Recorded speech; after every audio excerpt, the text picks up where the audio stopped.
जब मुझे 6,800 युआन का एनुअल बोनस मिला, तब मैं कंपनी के 120 सबसे महत्वपूर्ण बिजनेस पार्टनर्स के प्रमुखों के साथ डिनर कर रहा था। जब उन्हें पता चला कि उनके लिए सभी सर्विसेज संभालने वाले मुझे इतना छोटा बोनस मिला है, तो पूरी टेबल का माहौल अचानक असहज हो गया। उधर कंपनी के ग्रुप चैट में मेरे कॉलीग्स लगातार 1,50,000 युआन का बोनस मिलने की खुशी मना रहे थे, जबकि मैं चुपचाप अपना खाना खत्म करता रहा। 7 दिन बाद मेरा कॉन्ट्रैक्ट समाप्त हो गया और मैंने सम्मान के साथ रिजिग्नेशन दे दिया। फोन पर ही मेरे बॉस की निराशा साफ सुनाई दे रही थी। मेरे कॉन्ट्रैक्ट खत्म होने से 7 दिन पहले शहर के सबसे आलीशान होटल में एक भव्य बैंक्वेट आयोजित किया गया था। वहां कंपनी के लगभग 90% रेवेन्यू को संभालने वाले 120 पार्टनर्स के प्रमुख मौजूद थे और उन सभी क्लाइंट्स के साथ संबंध बनाए रखने की जिम्मेदारी मेरी थी। मैं पूरे हॉल में आराम से घूम रहा था और हर परिचित अधिकारी से मुस्कुराकर बात कर रहा था। इनमें से कई लोग मेरे कंपनी में पहले साल से ही मेरे साथ काम कर रहे थे। हमारा रिश्ता सिर्फ प्रोफेशनल नहीं, बल्कि उससे कहीं अधिक गहरा था। एक प्रसिद्ध घरेलू ग्रुप के परचेज डायरेक्टर श्री चेन ने मेरे कंधे पर हाथ रखते हुए कहा, श्याओ चेन, अगले साल हमारे नए प्रोजेक्ट्स पूरी तरह तुम्हारे भरोसे हैं। मुझे किसी और पर विश्वास नहीं है। मैं मुस्कुराया। चिंता मत कीजिए श्री चेन, जब तक मैं यहाँ हूँ आपका काम ही मेरी जिम्मेदारी है। उसी समय मेरी जेब में रखा फोन लगातार वाइब्रेट करने लगा। मैं वॉशरूम जाने का बहाना बनाकर बाहर निकला और गलियारे के एक शांत कोने में जाकर अपना वी चैट ग्रुप खोल लिया। पूरा ग्रुप चैट बधाइयों से भरा हुआ था। धन्यवाद श्री झांग, धन्यवाद कंपनी, 1,50,000 युआन का बोनस मिल गया। उम्मीद है अगले साल और बड़ी सक्सेस मिलेगी। ये संदेश मेरी कॉलीग लीना ने भेजा था, जिसका मुख्य काम मेरी प्रोजेक्ट रिपोर्ट्स तैयार करना और अंत में अपना नाम जोड़ देना था। उसके बाद एक और संदेश आया, मुझे भी 1,50,000 मिले। इस साल कंपनी ने कमाल कर दिया। बॉस झांग सच में बहुत उदार है। मेहनत कभी बेकार नहीं जाती। लगातार आते ट्रांसफर स्क्रीनशॉट्स देखते हुए ऐसा लगा जैसे किसी ने बिना आवाज किए मेरे चेहरे पर थप्पड़ मार दिया हो। मैंने बिना किसी भाव के सारी फोटो स्क्रॉल की, फिर अपना मोबाइल बैंकिंग ऐप खोला। वहां एक नया ट्रांसफर रिकॉर्ड चुपचाप पड़ा था, 68,000 युआन। न कोई शुभकामना, न कोई संदेश, सिर्फ एक ठंडी अमाउंट, मानो किसी इंटर्न की सैलरी हो। मैं लगभग 10 सेकंड तक उसी संख्या को देखता रहा। न गुस्सा था, न निराशा। उस पल मेरे भीतर सब कुछ शांत हो चुका था, बस एक खालीपन बाकी रह गया था। मैं वापस मुख्य टेबल पर लौट आया और हमेशा की तरह अपने चेहरे पर प्रोफेशनल स्माइल ले आया। श्री चेन किसी के साथ टोस्ट कर रहे थे कि तभी उनकी कोहनी हल्के से मेरे फोन से टकरा गई। मैंने तुरंत स्क्रीन बंद करने की कोशिश की, लेकिन उनकी नज़र 6,800 वाली अमाउंट पर पड़ चुकी थी। उन्होंने हल्का सा भौहें सिकोड़ते हुए पूछा, श्याओ चेन, इस साल आपकी कंपनी का परफॉर्मेंस तो बहुत शानदार रहा है। तुम्हारा ईयर एंड बोनस भी अच्छा ही होगा। तुम्हारे ग्रुप चैट में तो सब खुशी मना रहे होंगे। मैंने उनकी आंखों में देखा और शांत स्वर में सिर्फ 3 शब्द बोले, 6,800 युआन। पूरा बैंकेट हॉल एक पल में शांत हो गया, मानो किसी ने अचानक सारी आवाजें बंद कर दी हों। पास बैठे सभी अधिकारियों के चेहरे बदल गए, पहले आश्चर्य, फिर अविश्वास और अंत में गुस्सा। वे सभी अनुभवी बिजनेस लीडर्स थे। वे अच्छी तरह समझ गए थे कि पूरे साल उनकी सेवा करने वाला, कंपनी की असली रीढ़ माना जाने वाला कर्मचारी केवल 6,800 युआन का बोनस पा रहा था, जबकि ऑफिस स्टाफ, जिनके नाम तक वे मुश्किल से जानते थे, 1,50,000 युआन का बोनस ले रहे थे। सच्चाई सभी के सामने साफ थी। पूरा माहौल बेहद अजीब हो गया, लेकिन मैंने ऐसे व्यवहार किया जैसे कुछ हुआ ही ना हो। मैंने अपना ग्लास उठाया, खड़ा हुआ और मुस्कुराते हुए कहा, पूरे साल आपके सहयोग के लिए दिल से धन्यवाद। ये टोस्ट आप सभी के नाम। मैं पूरा ग्लास खत्म करता हूँ, आप अपनी इच्छा से पीजिए। इतना कहकर मैंने पूरा पेय एक ही बार में पी लिया। उसकी तेज जलन गले से नीचे उतरती गई, मानो पिछले कई वर्षों की सारी थकान और सहनशीलता को भी अपने साथ जला रही हो। इसके बाद मैंने सहजता से बातचीत को अगले साल की मार्केट प्लान और आने वाले प्रोजेक्ट्स की ओर मोड़ दिया। धीरे धीरे पूरा डिनर फिर सामान्य हो गया, लेकिन मैं महसूस कर सकता था कि सभी क्लाइंट्स अब एक दूसरे को अलग नज़रों से देख रहे थे। वो नज़र सहानुभूति की नहीं, बल्कि किसी निर्णय की थी। कुछ देर बाद डिनर समाप्त हो गया। सभी मेहमान एक एक करके जाने लगे। सबसे आखिर में श्री चेन मेरे पास आए। उन्होंने कुछ पल मेरी ओर देखा और धीमी आवाज़ में बोले, श्याओ चेन, मुझे अफसोस है कि तुम्हें यह सब झेलना पड़ा। ये कंपनी तुम्हारे लायक नहीं है। अगर कभी कोई नया प्लान हो तो सीधे मुझसे संपर्क करना। उनकी बात सुनकर मेरे दिल में हल्की गर्माहट आई। मैंने सम्मान से सिर झुकाया। धन्यवाद श्री चेन। आखिरी मेहमान को विदा करने के बाद मैं अकेला अपने घर लौट आया। आज पहली बार मैंने घर पहुंचते ही वर्क ईमेल खोलने की जल्दी नहीं की। मैंने अपने लिए एक कप चाय बनाई और शांति से बैठ गया। मुझे न गुस्सा था, न दुख। जब इंसान पूरी तरह निराश हो जाता है, तब भावनाएं भी धीरे धीरे खत्म हो जाती हैं। कुछ देर बाद मैंने अपना कंप्यूटर चालू किया, लेकिन इस बार मैंने वर्क फाइल्स नहीं खोली। मैंने एक नया डॉक्यूमेंट बनाया। उसका नाम था हैंड ओवर चेकलिस्ट। फिर मैंने शांत मन से अपना पूरा वर्क हैंडओवर तैयार करना शुरू किया। हर टास्क, हर प्रोजेक्ट प्रोसेस, हर क्लाइंट डिटेल और हर ज़रूरी जानकारी मैं एक एक करके पूरी सावधानी से लिखने लगा। मैंने हर क्लाइंट की बेसिक इन्फॉर्मेशन, हर प्रोजेक्ट की पूरी रूपरेखा और सभी ज़रूरी डिटेल्स एक एक करके तैयार कर ली हैं। हैरानी की बात थी कि मेरा दिमाग पहले से कहीं ज़्यादा शांत और साफ था। फिर मेरी नज़र दीवार पर लगे कैलेंडर पर गई। 7 दिन बाद की डेट लाल घेरे से चिन्हित थी, जिसके पास लिखा था कॉन्ट्रैक्ट एक्सपायरी। मेरी आंखों में न कोई हिचकिचाहट थी, न कोई डर। वे बिल्कुल वैसी ही शांत थीं जैसे कोई कमांडर अंतिम फैसला लेने से पहले होता है। आखिरकार मैंने अपना फ़ोन उठाया। करीब 1 महीने पहले मैंने वीचैट पर एक हेड हंटर को ऐड किया था। उसने मुझसे पूछा था, क्या आप जॉब चेंज के बारे में सोच रहे हैं? तब मैंने जवाब दिया था, अभी नहीं, मैं फ़िलहाल स्टेबल हूँ। मैंने वो पुराना चैट खोला, कुछ सेकंड तक देखा और फिर सिर्फ 5 शब्द टाइप किए, चलिए बात करते हैं। मेरा कॉन्ट्रैक्ट खत्म होने में अब केवल 6 दिन बचे थे। अगली सुबह जैसे ही मैं ऑफिस पहुंचा, मीठी कॉफ़ी और मिठाइयों की खुशबू पूरे फ्लोर में फैली हुई थी। हर चेहरे पे खुशी साफ दिखाई दे रही थी। कोई यूरोप ट्रिप की बात कर रहा था, कोई नई कार खरीदने की योजना बना रहा था। तभी लीना नई चमकदार लाल हाई हील्स और एक महंगे लग्जरी ब्रांड बैग के साथ मेरे सामने से गुजरी। वो जानबूझकर मेरी डेस्क के पास रुकी, अपना बैग मेज पर रखा और मुस्कुराते हुए बोली, कल जल्दी में खरीद लिया, अब लग रहा है इतना अच्छा भी नहीं है। चेन किंग, तुम्हें कैसा लग रहा है? मैं बिना ऊपर देखे अपनी हैंडओवर डॉक्यूमेंट्स पर काम करता रहा। ठीक है, बस इतना ही कहा। मेरे इस छोटे से जवाब से उसकी मुस्कान एक पल के लिए जम गई, लेकिन अगले ही पल उसने जोर से बाकी कॉलीग्स को आवाज दी, दोस्तों, इस साल के शानदार बोनस का जश्न मनाने के लिए आज मेरी तरफ से आफ्टरनून टी। पूरा ऑफिस तालियों और खुशियों से गूंज उठा। सभी लोग उसके चारों ओर जमा हो गए और उसके फोन से अपने अपने ऑर्डर्स देने लगे। कुछ ही मिनटों में पूरा ऑफिस किसी व्यस्त कैफे जैसा लगने लगा। पूरे समय किसी ने मुझसे यह तक नहीं पूछा कि मैं क्या लेना चाहता हूँ। ऐसा लग रहा था जैसे मैं वहां मौजूद ही नहीं हूँ, मानो इस पूरे जश्न में मेरा कोई अस्तित्व ही ना हो। दोपहर ठीक 3 बजे बॉस झांग वेई ऑफिस में दाखिल हुए।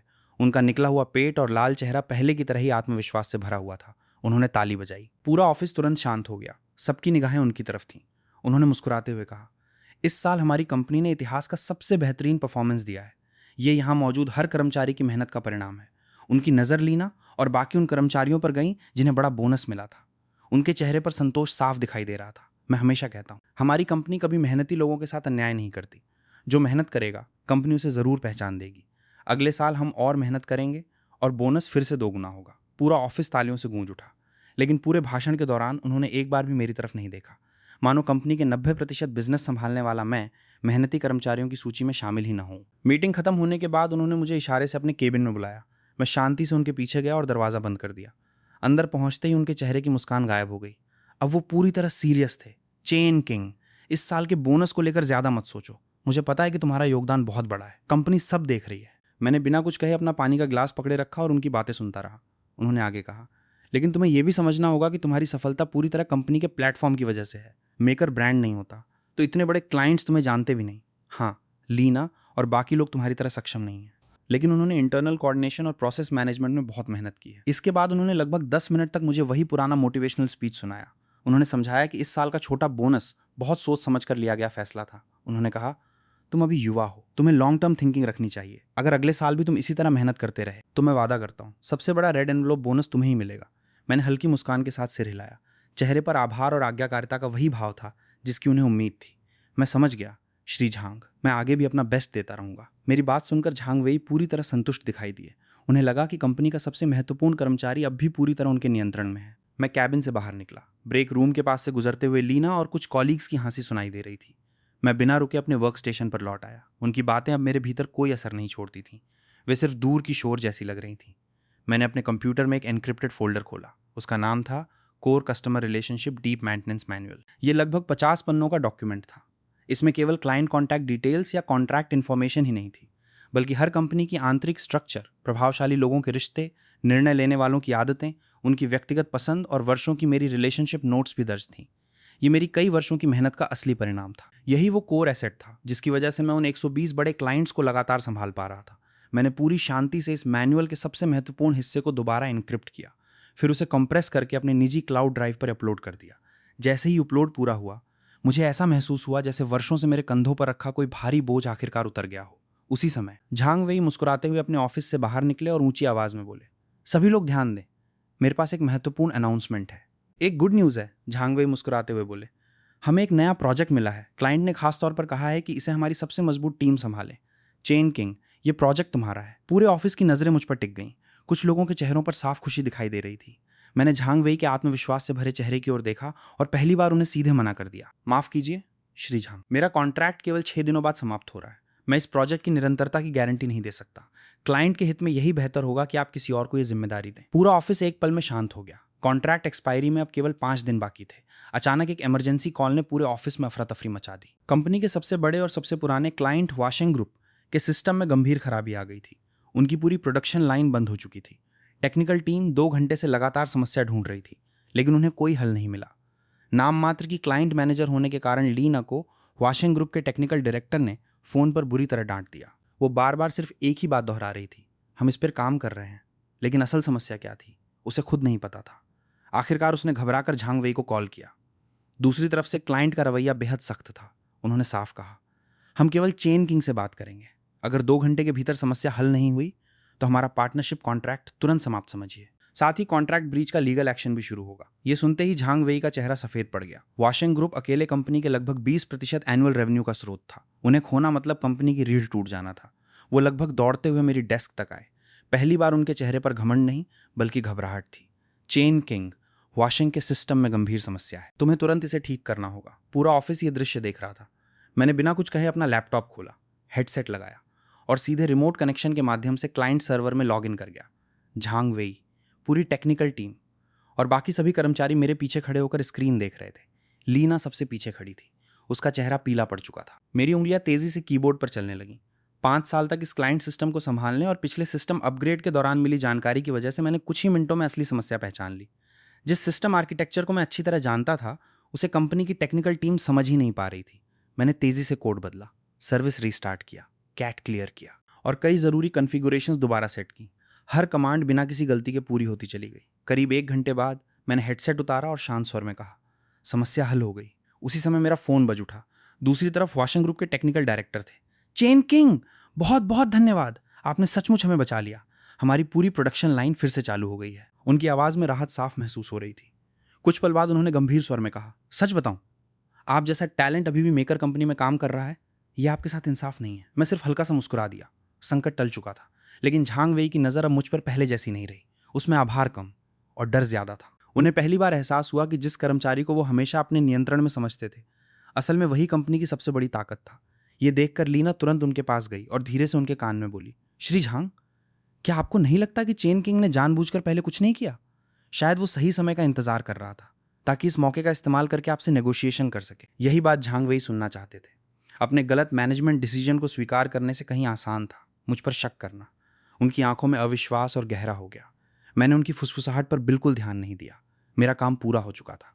मैंने प्रिंटर से एक डॉक्यूमेंट निकाला, धीरे धीरे झांग वेई की डेस्क तक गया और वो फाइल उनके सामने रख दी।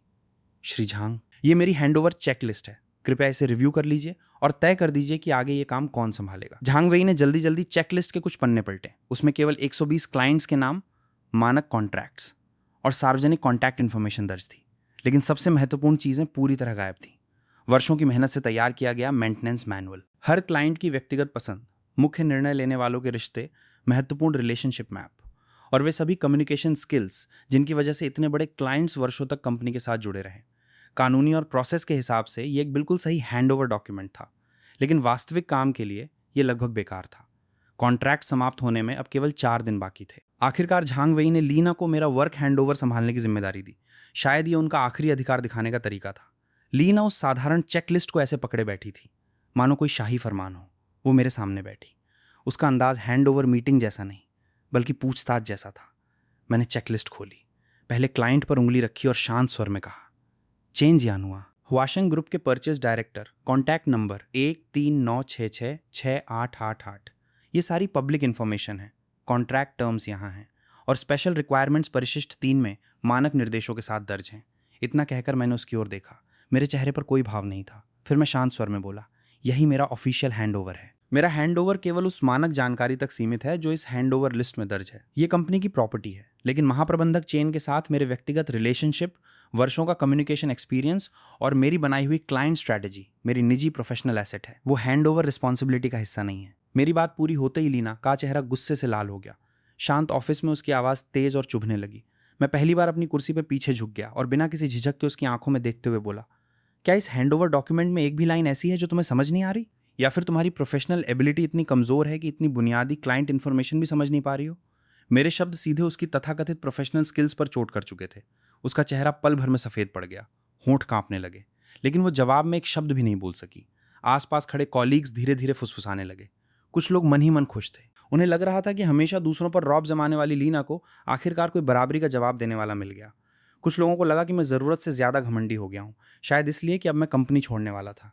स्थिति बिगड़ती देखकर झांग वही अपने ऑफिस से बाहर आ गए। उन्होंने गला साफ किया और बनावटी मुस्कान के साथ बोले, ठीक है, हम सब कॉलीग्स हैं, शांत होकर बात करते हैं। फिर उन्होंने मेरी तरफ देखा, चेन किंग, थोड़ा बड़ा दिल रखो। ली ना सिर्फ अपना काम कर रही है, तुम अपना अनुभव उसके साथ शेयर क्यों नहीं कर देते? आखिर सब कुछ कंपनी के हित के लिए ही तो है। उनका पाखंडी चेहरा देखकर मुझे हल्की हंसी आ गई। मैंने शांत स्वर में कहा, श्री झांग, एक्सपीरियंस किसी डॉक्यूमेंट में नहीं लिखा होता, वो सालों तक लोगों के साथ काम करके कमाया जाता है। अगर ली ना को क्लाइंट रिलेशनशिप बनाने की सबसे बुनियादी स्किल्स भी मुझसे सीखनी पड़ रही हैं, तो शायद कंपनी को दोबारा सोचना चाहिए कि क्या वो सच में इस पोजीशन के योग्य है। मेरे शब्द किसी तेज चाकू की तरह ली ना के चेहरे पे पड़े। झांग वेई का चेहरा भी तुरंत काला पड़ गया। पूरा ऑफिस फिर से शांत हो गया। उसी सन्नाटे में मेरा फोन हल्का सा वाइब्रेट हुआ। मैंने स्क्रीन देखी। ये श्री चेन का वीचैट मैसेज था। मैंने चैट खोली। अंदर एक नई कंपनी का इलेक्ट्रॉनिक ऑफर लेटर था। उस कंपनी का नाम मैंने पहले कभी नहीं सुना था, लेकिन पोजीशन देखकर मैं कुछ सेकंड के लिए रुक गया। सीनियर पार्टनर, और उसके नीचे लिखा हुआ सैलरी पैकेज। मेरी कल्पना से भी कहीं ज्यादा था। मैंने बिना कोई प्रतिक्रिया दिए फोन लॉक कर दिया। फिर मेरी नज़र झांग वेई से मिली। उनकी आंखों में गुस्सा था, लेकिन मेरे भीतर केवल एक एहसास था, आज़ादी। अब मुझे इस जगह से निकल जाना था। ये मेरे कॉन्ट्रैक्ट का आखिरी दिन था, यानी मेकर नेटवर्क में मेरा अंतिम वर्किंग डे। पूरी सुबह मैंने अपनी डेस्क साफ की, सारा निजी सामान बॉक्सेस में पैक किया, अपने सभी पर्सनल फाइल्स हमेशा के लिए डिलीट कर दिए। कुछ देर बाद मेरी डेस्क पर सिर्फ कंपनी का कंप्यूटर और फ़ोन बचे थे, मानो मैं कभी यहाँ काम करता ही नहीं था। बीच बीच में कुछ कॉलीग्स मेरे पास आए। उन्होंने औपचारिक शुभकामनाएं दी, लेकिन उनकी आंखों में न दुख था, न अफसोस, सिर्फ एक अजीब सा संतोष। शायद उनकी नज़र में कंपनी के प्लेटफॉर्म के बिना मैं कुछ भी नहीं था। उन्हें लगता था कि बाहर की दुनिया मुझे जल्दी ही हरा देगी और एक दिन मैं शर्मिंदा होकर वापस यहीं लौट आऊंगा। लीना ने तो अपनी नफरत छिपाने की कोशिश भी नहीं की। वो अपनी कुर्सी पर बैठी मुस्कुराकर बोली, कुछ लोग सच में खुद को बहुत बड़ा समझते हैं। अब जब मेकर नेटवर्क जैसा बड़ा प्लेटफॉर्म नहीं रहेगा, तो देखते हैं तुम उन क्लाइंट्स के सामने कितना घमंड दिखा पाते हो। मैंने उसकी तरफ देखा तक नहीं, बस मुस्कुराते हुए आखिरी फाइल भी हमेशा के लिए डिलीट कर दी। उस दोपहर झांग वेई ने आखिरी बार मुझे अपने ऑफिस में बुलाया। अपनी बड़ी एग्जीक्यूटिव चेयर पर बैठे हुए उन्होंने घमंडी आवाज में कहा, चेन किंग, हालांकि इस बार तुम्हारा रवैया ठीक नहीं था, लेकिन कंपनी के लिए तुम्हारी कई साल की मेहनत को देखते हुए मैं तुम्हें माफ करता हूँ। हमारी कंपनी के दरवाजे तुम्हारे लिए हमेशा खुले रहेंगे। अगर कभी वापस आना चाहो तो सैलरी पर दोबारा बात करनी होगी। शायद उन्हें लगा कि वो मुझ पर कोई बहुत बड़ा एहसान कर रहे हैं। मैंने केवल मुस्कुरा कर कहा, श्री झांग, उम्मीद करता हूँ मेरे जाने के बाद भी आपके चेहरे की ये स्माइल बनी रहे। शाम के ठीक 5:30 बजे ऑफिस आवर्स खत्म हो गए। मैंने अपना कार्टन बॉक्स उठाया, आखिरी बार अटेंडेंस मशीन पर अपनी उंगली लगाई, फिर पूरे ऑफिस की सहानुभूति, उपहास और उदासीन निगाहों के बीच शांत कदमों से बाहर निकल गया। उसी समय चेयरमैन के ऑफिस में झांग वेई का फोन लगातार बज रहा था। एक के बाद एक सैकड़ों कंपनीज मेकर नेटवर्क के साथ अपना बिजनेस पार्टनरशिप समाप्त करने की सूचना दे रही थी। कुछ क्लाइंट्स ने तो पहले से भी बेहतर बिजनेस टर्म्स देने की पेशकश की, लेकिन उन्होंने साफ कहा, अगर चेन किंग नहीं है तो वे कूपरेशन जारी नहीं रखेंगे। कुछ ही घंटों में झांग वेई पूरी तरह घबरा गए। उन्होंने गुस्से में अपना फोन मेज पर दे मारा, यहां तक कि उसका स्क्रीन प्रोटेक्टर भी टूट गया। उन्होंने घबराकर चिल्लाया, चेन किंग को तुरंत वापस बुलाओ। मेकर नेटवर्क छोड़ने के बाद मेरी पहली सुबह मैं अलार्म क्लॉक से नहीं, बल्कि खिड़की के बाहर चहकते पक्षियों की आवाज़ से जागा। मैंने साधारण स्पोर्ट्स वेयर पहना और नीचे पार्क में जॉगिंग करने चला गया। कई साल बाद पहली बार मुझे हवा इतनी साफ महसूस हो रही थी। मैं झील के किनारे रुक गया, पानी में अपनी परछाई देखी। मुझे बेरोजगारी का कोई डर महसूस नहीं हुआ। इसके बजाय ऐसा लग रहा था कि जिंदगी की बागडोर पहली बार पूरी तरह मेरे हाथ में है। तभी मेरी जेब में रखा फोन हल्का सा वाइब्रेट हुआ। मैंने उसे निकाला। हालांकि मैं कंपनी का मुख्य ग्रुप चैट छोड़ चुका था, लेकिन टेक्निकल डिपार्टमेंट के कुछ करीबी कॉलीग्स लगातार मुझे प्राइवेट मैसेजेस भेज रहे थे। पहला मैसेज खुलते ही लिखा था, चेन किंग, तुमने सच में रिजाइन कर दिया? आज वाशिंग ग्रुप में फिर से बड़ी परेशानी शुरू हो गई है। वे आपको वापस लाने की पूरी कोशिश कर रहे हैं। लीना इतनी परेशान हो गई कि ऑफिस में एक कप तक तोड़ दिया और महाप्रबंधक झांग का चेहरा तो बिल्कुल काला पड़ गया है। मैंने शांत भाव से जवाब भेजा, मेरा कॉन्ट्रैक्ट समाप्त हो चुका है, मैंने सामान्य रिजिग्नेशन दिया है, अब वहां का काम आप सबको मिलकर संभालना होगा। इतना लिखकर मैंने चैट विंडो बंद कर दी। मेरे होठों पर हल्की ठंडी मुस्कान थी। मैं मेकर नेटवर्क की पूरी स्ट्रक्चर अच्छी तरह जानता था। वो बाहर से भले ही एक मजबूत कंपनी दिखाई देती थी, लेकिन असल में वो रेत पर खड़ी एक ऊंची इमारत जैसी थी, और मैं उसकी सबसे महत्वपूर्ण फाउंडेशन था। मेरे जाने के साथ सिर्फ मेरी टेक्निकल स्किल्स ही नहीं गई थी, बल्कि उन सभी क्लाइंट्स का भरोसा भी मेरे साथ चला गया था। इस समय शायद पूरे ऑफिस में अफरा तफरी मची हुई होगी। लीना अब मेरी पुरानी वर्क स्टेशन पर बैठी थी। उसके सामने क्लाइंट रिक्वायरमेंट से भरी लंबी शीट खुली हुई थी। पहले उसका काम सिर्फ आखिरी पन्ने पर साइन करना और बोनस लेना था। अब जब उसे असली काम करना पड़ा तो उसे कोड की पहली लाइन भी समझ नहीं आ रही थी। वो झुंझलाकर चिल्लाई, ये क्या बकवास है? क्या चेन किंग ने जानबूझकर कोड छिपा दिया? ये इंटरफेस काम क्यों नहीं कर रहा? उसके पास बैठे एक टेक्नीशियन ने धीरे से कहा, बहन ली, ये कंपैटिबिलिटी लॉजिक है। भाई, चेन ने इसे पुराने वॉशिंग सिस्टम के हिसाब से बनाया था। ये किसी डॉक्यूमेंटेशन में नहीं लिखा है, ये सब उनके अनुभव और दिमाग की उपज है। मैं पार्क की बेंच पर बैठा दूर डूबते हुए सूरज को देख रहा था। मन ही मन मैंने कहा, झांग वेई, ये तो सिर्फ शुरुआत है। अब मैं अपनी आंखों से देखूंगा कि तुम्हारा तथाकथित प्लेटफॉर्म अपनी असली नींव खोने के बाद कैसे धीरे धीरे बिखरता है। कंपनी छोड़े हुए 3 दिन हो चुके थे। मैं अपने घर के सोफा पर बैठकर हेड हंटर द्वारा भेजी गई इंडस्ट्री रिपोर्ट्स पढ़ रहा था। तभी मेरा फोन बज उठा। स्क्रीन पर झांग वेई का नंबर चमक रहा था। मैंने जानबूझकर लगभग 30 सेकंड तक रिंग बजने दी, फिर कॉल उठाई। Shao chain. दूसरी तरफ से बनावटी अपनापन भरी आवाज आई। आजकल आराम कर रहे हो? तुम तो इतनी जल्दी चले गए कि तुम्हारे लिए फेयरवेल पार्टी भी नहीं कर पाए। मैंने शांत स्वर में कहा, धन्यवाद श्री झांग, मैं अभी बिल्कुल ठीक हूँ, काफी शांत और पहले से ज्यादा सुकून में। कुछ सेकंड तक दूसरी तरफ पूरी खामोशी रही, फिर उनकी भारी सांसें सुनाई देने लगी। मैं समझ गया, उन्हें लगातार क्लाइंट कंप्लेंट्स मिल रही होंगी। वो पूरी तरह घबरा चुके थे। कुछ देर बाद उन्होंने जल्दी जल्दी कहा, शाओ चेन, उस बोनस वाली घटना में फाइनेंस डिपार्टमेंट से गलती हो गई थी। मैंने उन्हें अच्छी तरह डांट दिया है। ऐसा करो, कल से वापस ऑफिस आ जाओ। मैं तुम्हें व्यक्तिगत रूप से 1 लाख युआन का बोनस दूंगा, साथ ही तुम्हें सीनियर डायरेक्टर भी बना दूंगा। क्या कहते हो? उनकी बातें सुनकर मुझे भीतर से घिन महसूस हुई। अगर हुआशिंग ग्रुप और बाकी बड़े क्लाइंट्स ने कूपरेशन खत्म करने की धमकी न दी होती तो शायद ये कॉल कभी नहीं आती। मैंने बिना कुछ कहे कॉल काट दी, फिर उनका नंबर हमेशा के लिए ब्लैक लिस्ट में डाल दिया। उन्हें लगता था कि मैं सिर्फ एक सस्ता कर्मचारी हूँ जिसे थोड़े से पैसे देकर वापस बुलाया जा सकता है, लेकिन उन्हें नहीं पता था कि कई वर्षों में मैं उनकी लालच और दूरदर्शिता की कमी को बहुत पहले समझ चुका था। रात और गहरी होती जा रही थी। मैंने अपना कंप्यूटर चालू किया, एक नया फोल्डर बनाया, उसका नाम रखा सेलिंग। मैं सिर्फ कंपनी छोड़कर नहीं आया था, मैं अपनी असली कीमत भी अपने साथ ले आया था और मेकर नेटवर्क को पूरी तरह खाली छोड़ चुका था। मेरे रिजिग्नेशन के 5 दिन बाद हुआशिंग ग्रुप के परचेज डायरेक्टर श्री चेन ने मुझे चाय पर बुलाया। वो हमेशा से मेरे सबसे सम्मानित बिजनेस पार्टनर्स में से एक रहे थे। चाय घर में हल्की चाय की खुशबू फैली हुई थी। उन्होंने मुझे ध्यान से देखा और बोले, शाओ चेन, तुम्हारे जाने के बाद मेकर नेटवर्क लगभग ठप हो गया है। कल झांग वेई खुद पूरी टीम लेकर मेरे ऑफिस आए थे। उन्होंने बहुत देर तक बात की, लेकिन कोई भी व्यावहारिक सोल्यूशन नहीं दे पाए। और लीना, वो सिर्फ औपचारिक बातें करती रही। मैंने मुस्कुराकर कहा, मुझे अफसोस है कि आपको ऐसी स्थिति का सामना करना पड़ा, लेकिन अब वो उनकी समस्या है, उससे मेरा कोई संबंध नहीं। श्री चेन ने अपना चाय का कप नीचे रखा, फिर थोड़ा आगे झुककर गंभीर स्वर में बोले, सच कहूं, हुआशिंग ग्रुप हमेशा तुम्हारी क्षमता पर भरोसा करता रहा है। तुम्हारे बिना हम इतना बड़ा प्रोजेक्ट अब मेकर नेटवर्क को देने की हिम्मत नहीं करेंगे। मैंने लीगल डिपार्टमेंट को कॉन्ट्रैक्ट टर्मिनेशन की प्रक्रिया शुरू करने का निर्देश दे दिया है। मैंने केवल चाय की एक चुस्की ली। मुझे जरा भी आश्चर्य नहीं हुआ, यह सब मेरी अपेक्षा के अनुसार ही हो रहा था। कुछ पल बाद श्री चेन ने सीधे पूछा, शाओ चेन, क्या तुम अपना बिजनेस शुरू करने के बारे में सोच रहे हो? अगर हाँ, तो हुआशिंग ग्रुप सबसे पहले तुम्हारे साथ कॉन्ट्रैक्ट साइन करेगा। यह बहुत बड़ा प्रस्ताव था, लेकिन मैं जानता था अभी सही समय नहीं आया था। झांग वेई जैसे लोगों को अपनी गलती तब तक समझ नहीं आती जब तक उसका पूरा परिणाम सामने ना आ जाए। मैंने मुस्कुराकर कहा, आपके विश्वास के लिए धन्यवाद श्री चेन। मुझे अपनी आगे की प्लानिंग पूरी तरह स्पष्ट करने के लिए थोड़ा समय चाहिए। जब मैं तैयार हो जाऊंगा सबसे पहला कॉल आपको ही करूंगा। चाय घर से बाहर निकलते समय हल्की ठंडी हवा चल रही थी। मैंने दूर चमकते CBD स्काईलाइन की ओर देखा। मेरे मन में एक नई विजन आकार ले चुकी थी। अब मैं किसी और कंपनी के लिए काम नहीं करना चाहता था। मैं ऐसी कंपनी बनाना चाहता था जहां टेक्नोलॉजी, टैलेंट और मेहनत की सच में कद्र हो। उधर पूरे सप्ताह मेकर नेटवर्क के अंदर तनाव लगातार बढ़ता जा रहा था। जिन लोगों ने 1,50,000 युआन का बोनस लिया था, वे अब लगातार असफल हो रहे थे। धीरे धीरे सभी एक दूसरे पर दोष डालने लगे और नाम मात्र की प्रोजेक्ट लीडर होने के कारण सबसे ज्यादा निशाने पर ली ना ही थी। एक कर्मचारी गुस्से में बोला, बहन ली, इस रिक्वायरमेंट को आपने आखिर मंजूर कैसे कर दिया? लेकिन आपने इस प्रोजेक्ट पर खुद सिग्नेचर किए थे। अब ये बहाने किसी काम के नहीं है। आप हमें हर दिन यहाँ बैठाकर टाइम बर्बाद नहीं कर सकती। लीना गुस्से में बोली, मेरे सिग्नेचर करने में क्या गलत है? क्या मैंने चेन किंग द्वारा छोड़े गए सारे डॉक्यूमेंट्स तुम्हें नहीं दिए थे? तुम लोग इतने बड़े यूनिवर्सिटी ग्रेजुएट्स हो, फिर एक सेल्फ टॉट प्रोग्रामर का लिखा हुआ कोड भी क्यों नहीं समझ पा रहे? ऐसी बहस अब लगभग हर दिन होने लगी थी। झांग वेई अपने ऑफिस में ही छिपे रहते थे। उन्हें बाहर निकलने तक की हिम्मत नहीं होती थी। उन्होंने सोचा था कि ली ना को प्रमोशन देकर सब कुछ संभल जाएगा, लेकिन उन्हें यह अंदाजा नहीं था कि ली ना सत्ता की राजनीति तो कर सकती थी, मगर टेक्निकल क्राइसिस संभालना उसके बस की बात नहीं थी। इस समय झांग वेई अपनी डेस्क पर पड़े कई लॉयर नोटिस को घूर रहे थे।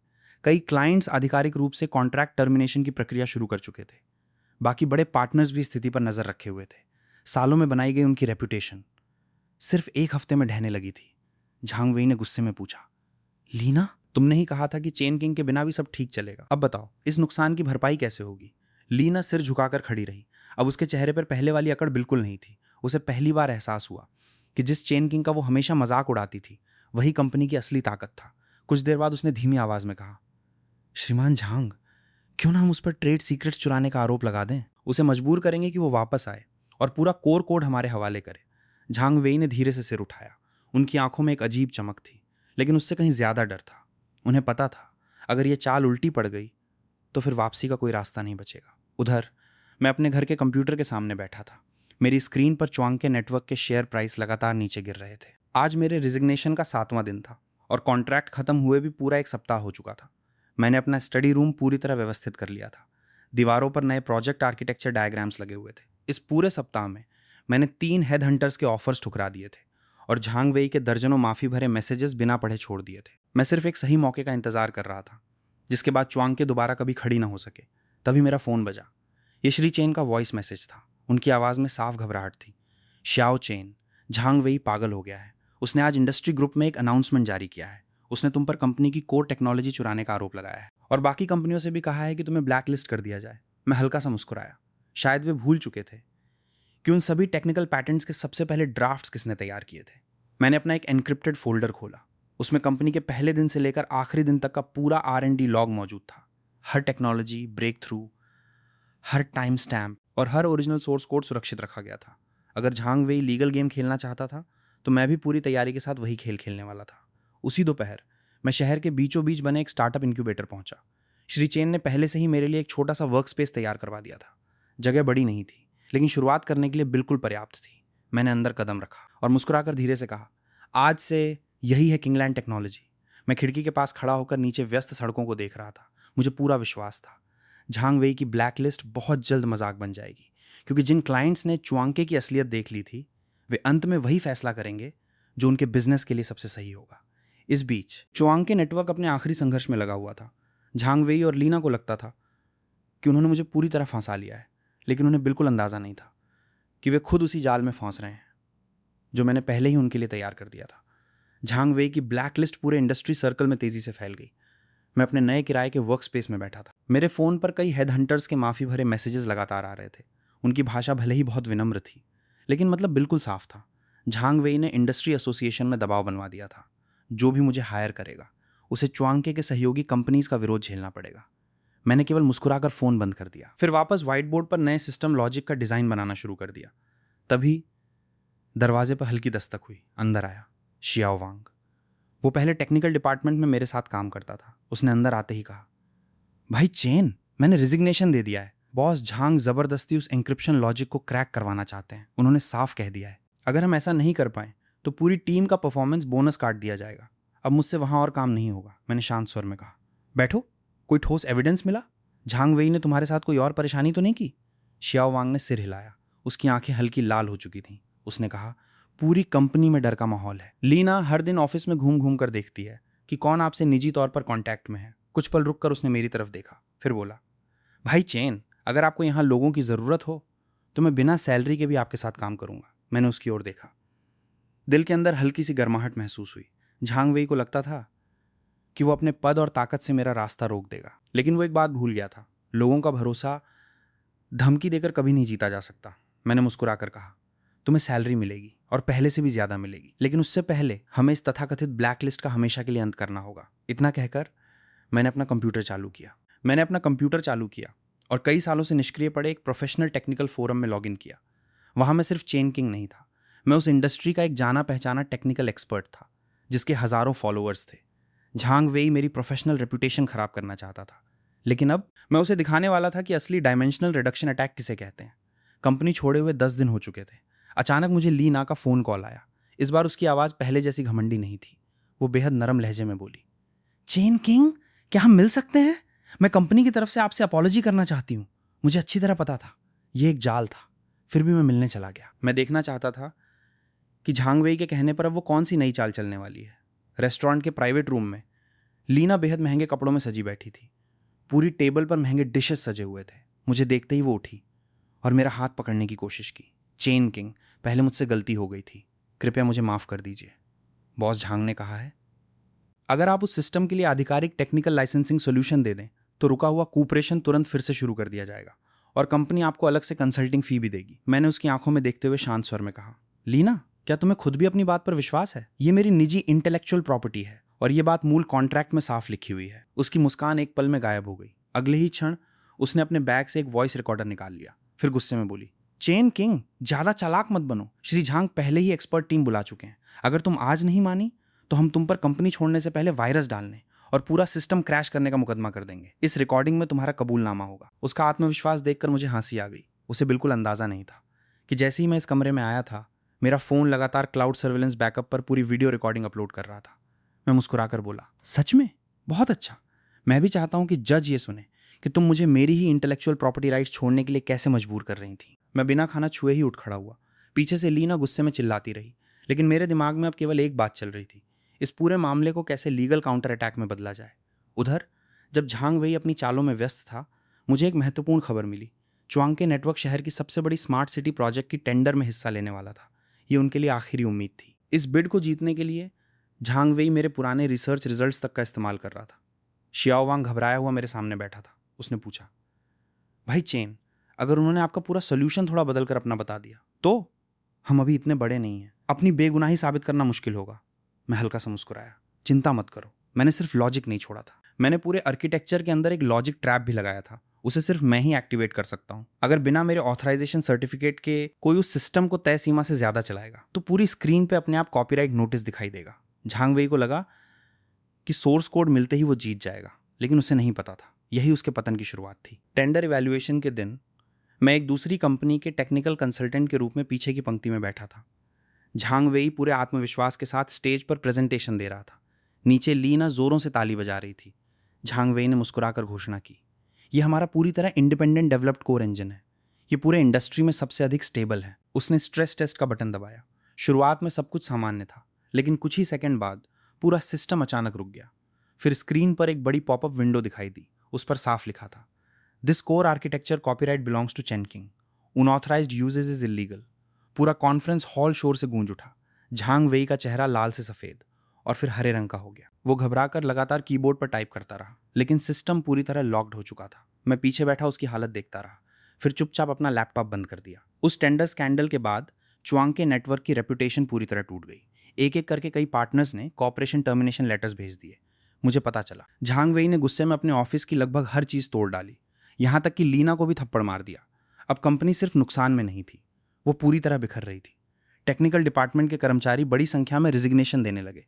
झांग वेई ने दुगनी सैलरी देने का वादा किया, लेकिन कोई रुकने को तैयार नहीं था। उसी दोपहर मैंने अभी अभी एक नया कॉन्ट्रैक्ट साइन किया था। तभी ऑफिस एंट्रेंस पर कुछ परिचित चेहरे दिखाई दिए। वे च्वांग के पुराने कोर टेक्निकल मेंबर्स थे, वही लोग जिन्हें कभी लीना ने बड़े गर्व से भर्ती किया था। वे झिझकते हुए बोले, भाई चेन, क्या हम आपकी कंपनी में शामिल हो सकते हैं? हमसे गलती हो गई थी, हम झांग वेई के छोटे से बोनस के लालच में आ गए थे। मैंने शांत स्वर में जवाब दिया, मेरी कंपनी में प्रतिभा का हमेशा स्वागत है, लेकिन यहाँ पहले दिन से एक नियम है, यहाँ सिर्फ टेक्नोलॉजी की कीमत होती है, चापलूसी की नहीं। मैंने उनके लिए रिक्रूटमेंट प्रोसेस शुरू करवा दी। मैं जानता था ये सिर्फ कुछ नए लोगों की हायरिंग नहीं थी, ये च्वांग के नेटवर्क की आखिरी नींव भी उखाड़ देने जैसा था।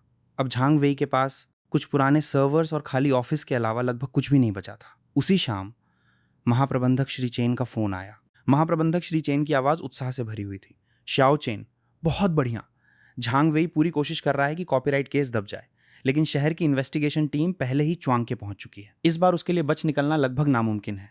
मैंने शांत स्वर में कहा, उसे वही मिल रहा है जिसका वो हकदार था। श्री चेन, अब हमारा प्रोजेक्ट आधिकारिक तौर पर शुरू किया जा सकता है। कॉल समाप्त होते ही मैं खिड़की के बाहर फैली जगमगाती रोशनी को देखने लगा।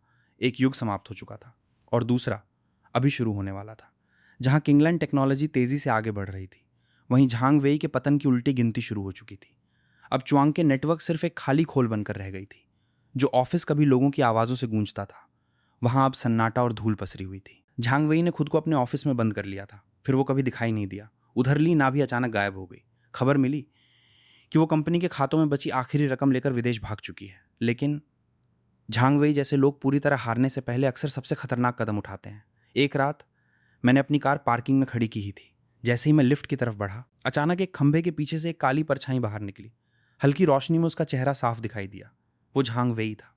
उसके हाथ में एक फोल्डिंग नाइफ था और आंखों में पागलपन साफ दिखाई दे रहा था। वो दहाड़ कर बोला, चेन किंग, तुम इतने निर्दयी क्यों हो? मैंने तुम्हें पैसे दिए, मैंने तुम्हें शेयर्स दिए, फिर भी तुम मुझे क्यों बर्बाद कर रही हो? मैंने बिना घबराए उसकी आंखों में देखा, फिर शांत आवाज में कहा, झांग वेई, तुम्हें किसी और ने नहीं, तुम्हारी अपनी लालच ने बर्बाद किया है। जिस दिन तुमने मेहनत करने वालों का बोनस रोकने का फैसला किया, उसी दिन तुम्हारा अंत तय हो गया था। मेरे चेहरे पर जरा भी डर नहीं था। मैं जानता था ऐसे इंसान के सामने डर दिखाना उसे और हिंसक बना देता है। वो अचानक चिल्लाया, अगर मैं बर्बाद हो गया तो तुम्हें भी जिंदा नहीं छोड़ूंगा। इतना कहकर वो चाकू लेकर मेरी तरफ दौड़ा। मैं तुरंत एक तरफ हट गया, उसकी कलाई पकड़कर पूरी ताकत से मोड़ी। कई सालों की फिटनेस ट्रेनिंग आखिर काम आ गई। तेज झटके के साथ उसके हाथ से नाइफ जमीन पर गिर पड़ा। उसी समय पूरे पार्किंग गराज में तेज इमरजेंसी अलार्म बज उठा। मैं पहले ही अपने फ़ोन में इमरजेंसी अलर्ट सिस्टम चालू कर चुका था। कुछ ही सेकंड में पुलिस वहां पहुंच गई। झांग वेई को ज़मीन पर दबोच लिया गया। वो जानवर की तरह चीख रहा था। उसे हथकड़ी लगाते समय मैंने सिर्फ एक बात कही, झांग वेई, तुम्हारी सबसे बड़ी गलती मुझे कम बोनस देना नहीं थी। तुम्हारी सबसे बड़ी गलती ये थी कि तुमने कभी किसी इंसान का सच्चा सम्मान करना सीखा ही नहीं। धीरे धीरे पुलिस कार वहां से चली गई। मैंने ज़मीन से अपनी कार की चाबी उठाई, बिना पीछे देखे लिफ्ट में चला गया। तूफान अब खत्म हो चुका था और अगला दिन किंगलैंड टेक्नोलॉजी के किंगलैंड ग्रुप बनने का पहला दिन था। झांग वेई की गिरफ्तारी के अगले दिन मैं फिर उसी जगह लौटा जहां कभी नौकरी करता था। लेकिन इस बार मैं कर्मचारी बनकर नहीं आया था, मैं एक क्रेडिटर और संभावित बायर के रूप में आया। पूरा ऑफिस बिखरा पड़ा था। हर तरफ फाइल्स और डॉक्यूमेंट्स फैले हुए थे। कभी घमंड से चलने वाले विभागाध्यक्ष अब अपनी अपनी डेस्क पर सिर झुकाए बैठे थे। मैं धीरे धीरे झांग वेई के ऑफिस में दाखिल हुआ। वही बड़ी महोगनी डेस्क अभी भी मौजूद थी, लेकिन उसका मालिक अब जेल में था। कई कोर्ट ऑफिसर्स कंपनी के खाते सील कर रहे थे। उनमें से एक ने पूछा, श्री चेन, प्रारंभिक लिक्विडेशन रिपोर्ट के अनुसार कंपनी का कर्ज उसकी कुल संपत्ति से कहीं ज्यादा है। क्या आप सचमुच ये सब अपने ऊपर लेना चाहते हैं? मैंने शांत स्वर में कहा, मुझे सिर्फ उनके सर्वर्स के उपयोग का अधिकार चाहिए और उन मुख्य पैटेंट्स का स्वामित्व। बाकी सारे कर्ज झांग वेई की निजी जिम्मेदारी हैं। मैं मुड़कर बाहर आया। दरवाजे के पास कुछ पुराने कर्मचारी खड़े थे। कभी उन्होंने मेरे कम बोनस का मजाक उड़ाया था, आज उनकी आंखों में सिर्फ शर्म और उम्मीद थी। मैंने केवल इतना कहा, जो लोग यहाँ काम जारी रखना चाहते हैं वे शियाओ वांग से दोबारा इंटरव्यू दें, किंगलैंड टेक्नोलॉजी में। अब बोनस चापलूसी से नहीं, बल्कि टेक्नोलॉजी और परफॉर्मेंस से मिलता है। उनके झुके हुए चेहरे देखकर मुझे कोई खुशी नहीं हुई। मैं सिर्फ इतना जानता था, इस इंडस्ट्री में अगर आपके पास असली मूल्य नहीं है तो सम्मान भी ज्यादा दिन नहीं टिकता। मैं खिड़की के पास जाकर नीचे सड़क की ओर देखने लगा। कुछ ही दिनों में च्वांगके का साइन बोर्ड हमेशा के लिए हट जाएगा, लेकिन मेरे लिए ये सिर्फ शुरुआत थी। झांग वेई पीछे जो अव्यवस्था छोड़ गया था उसमें एक बड़ा रहस्य भी छिपा हुआ था। लीना अपने साथ जितना डेटा ले गई थी वो मेरी उम्मीद से कहीं ज्यादा महत्वपूर्ण निकला। च्वांग के सर्वर्स अपने नियंत्रण में लेने के बाद मैं और शियाओवांग लगातार 2 रात तक जागते रहे। जांच के दौरान पता चला लीना सिर्फ पैसे लेकर नहीं भागी थी। उसने एडमिनिस्ट्रेटर प्रिविलेजेस का दुरुपयोग करके पूरे बैकअप डेटाबेस को जबरदस्ती फॉर्मेट भी कर दिया था। इतना ही नहीं, वो मेरे द्वारा विकसित मिलिट्री ग्रेड एन्क्रिप्शन प्रोटोकॉल का अधूरा ड्राफ्ट भी साथ ले गई थी। शियाओवांग घबरा कर बोला, भाई चेन, अगर लीना इसे किसी कॉम्पिटिटर को बेच देती है और उल्टा हम पर कॉपीराइट इन्फ्रिंजमेंट का केस कर देती है तो हम बड़ी मुसीबत में पड़ जाएंगे। मैंने मुस्कुरा कर कहा, बैठो, वो ज्यादा दूर नहीं जा सकती। इतने जटिल एन्क्रिप्शन सिस्टम का पूरा डिक्रिप्शन एल्गोरिदम मेरे अलावा किसी के पास नहीं है। असल में उसके हाथ की यूएसबी ड्राइव किसी खजाने से ज्यादा एक टाइम बम थी। मैं मॉनिटर पर चमकती कोड लाइंस को देखता रहा और उसके संभावित ठिकाने का अनुमान लगाने लगा। मैं जानता था लीना जैसी महत्वाकांक्षी औरत ज्यादा दिन छिप कर नहीं रह सकती। तभी मेरे ईमेल इनबॉक्स में एक अनोनिमस मेल आया। उसमें एक फोटो लगी हुई थी। तस्वीर किसी विदेशी कैसीनो की थी। फोटो में लीना महंगे कपड़ों में बैठी थी, लेकिन उसके सामने बैठे आदमी को देखते ही मेरी भौहें सिकुड़ गईं। वो था झाओ, पूरे इंडस्ट्री का कुख्यात डेटा हेड हंटर, जिसने वर्षों तक ट्रेड सीक्रेट्स बेचकर अपनी दौलत बनाई थी। तो उसे पहले ही एक बायर मिल चुका था। झांग वेई अंदर था जबकि लीना बाहर झाओ को खुद को बेच रही थी। ये दोनों वाकई एक दूसरे के लिए बिल्कुल सही थे। मैंने पुलिस को फ़ोन करने में जल्दबाजी नहीं की, क्योंकि मैं जानता था कि झाओ जैसा चालाक बूढ़ा लोमड़ी असली कीमत देखे बिना पेमेंट नहीं करेगा। मैंने झाओ को एक छोटा सा मैसेज भेजा, उस चीज़ में एक बैकडोर है, अगर जीना है तो इसे मत छूना। मैं इंतज़ार कर रही थी, उनके मेरे पास आने का इंतज़ार कर रही थी। ये सिर्फ डेटा वापस पाने की बात नहीं थी, ये पूरे इंडस्ट्री से इस कुप्रथा को जड़ से ख़त्म करने की बात थी। मैसेज मिलने के अगले दिन श्री झाओ उम्मीद के मुताबिक बेचैन हो गए। उन्होंने नदी किनारे एक प्राइवेट क्लब में मुझसे मिलने का इंतजाम किया और ख़ास तौर पर जोर दिया कि मैं अकेले आऊँ। मैं तय समय पर पहुंच गई। प्राइवेट रूम धुएं से भरा हुआ था। श्री झाओ मैत्रेय बुद्ध की तरह मुस्कुरा रहे थे, जबकि लीना उनके बगल में बैठी थी। उसका चेहरा थोड़ा पीला पड़ गया था। श्री चेन, मैंने आपके बारे में बहुत कुछ सुना है। आजकल के ये युवा वाकई कमाल के हैं। यहाँ तक कि स्थायी समिति का इतना चतुर सदस्य भी आपके जाल में फंस गया। श्री झाओ, सीधी बात करते हैं, मैं चेन किंग हूँ। लीना के पास जो है वो आप नहीं ले सकते। लीना अचानक खड़ी हो गई। उसकी आवाज़ डर और गुस्से से कांप रही थी। चेन किंग, चालबाजी बंद करो। श्री झाओ एक्सपर्ट से सलाह ले चुके हैं। इस प्रोजेक्ट को कमर्शियल रूप से सफल बनाने के लिए बस थोड़ा सा बदलाव करना होगा, तब तुम उनके अधिकारों का उल्लंघन करोगे। एक्सपर्ट्स? तुम्हारा मतलब उन घटिया प्रोग्रामर से है जो मल्टी साइट कंकरेंसी तक नहीं संभाल सकते? श्री झाओ, आप अभी उस प्रोटोकॉल का तीसरा मॉड्यूल चलाकर देखिए, फिर देखिए आपका सर्वर क्रैश होता है या नहीं। श्री झाओ का चेहरा तुरंत बदल गया। वो बेहद शक्की इंसान थे। उन्होंने तुरंत अपने अधीनस्थ को लैपटॉप खोलने का इशारा किया। जैसे ही प्रोग्राम शुरू हुआ, सर्वर रूम में लाल वार्निंग लाइट तेजी से चमकने लगी। क्या हो रहा है, इसे रोको। ये एक लॉजिकल एरर थी। मेरे डायनामिक ऑथराइजेशन के रहते कोई भी जबरन रीड करेगा तो सेल्फ डिस्ट्रक्ट प्रोग्राम अपने आप ट्रिगर हो जाएगा।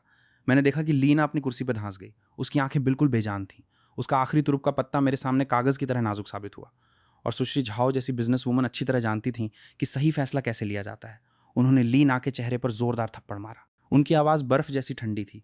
थप्पड़ इतना जोरदार था कि लीना का आधा चेहरा तुरंत सूज गया। उसने अपना चेहरा ढक लिया। वो आवाज़ तक निकालने से डर रही थी। उसकी आंखों में सिर्फ निराशा बची थी। सुश्री झाओ का मिजाज किताब के पन्ने पलटने से भी तेज बदलता था।